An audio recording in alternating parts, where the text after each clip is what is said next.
कराची के इलाके नयाबाद लियारी के कौम परस्त जमात GS सिंध कौमी महाज के कारकुन और शहीद बशीर खान कुरैशी के सिक्योरिटी गार्ड काम अंजाम देने वाला जावेद संगार को गुज़िश्ता कई साल पहले पाकिस्तान की खुफिया एजेंसी और रेंजर्स इसको गिरफ्तार करके ले गए थे।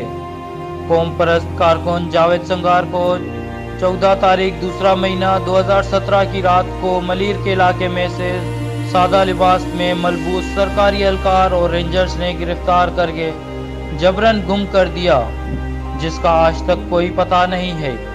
जावेद संगार की जबरी गुमशुदगी को 5 साल हो गए हैं। पाकिस्तान में मजलूम कौमों की बात करना कबीरा गुनाह समझा जाता है।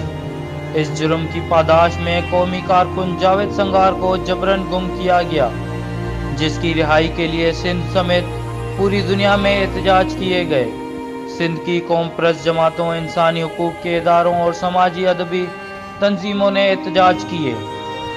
आज भी जावेद संगार की आज़ादी के लिए एहतजाज किए जाते हैं, लेकिन पाकिस्तान में सिविल मार्शल लॉ हुकूमत कायम है जो आए दिन इंसानी हुकूक की धज्जियां उड़ाती है।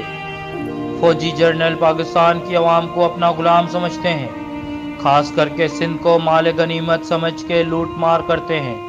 जो इनके खिलाफ आवाज़ उठाता है उसको जबरन गुम कर देते हैं और मस्क शुदा लाश की सूरत में तलाश करते हैं। हमको खौफ है जावेद के साथ भी ऐसा किया गया है, जिसका अभी तक कोई पता नहीं है।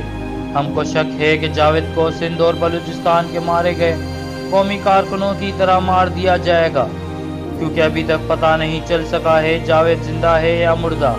हम इंसानी हुकूक समेत आलमी इदारों से अपील करते हैं कि सिंध की कौमी तहरीक के सरगर्म कारकुन जो सन 2000 से कराची के इलाके लियारी में अपनी सियासी सरगर्मियां सर अंजाम दे रहा था, जिसकी रिहाई के लिए आलमी इदारे अपना किरदार अदा करें।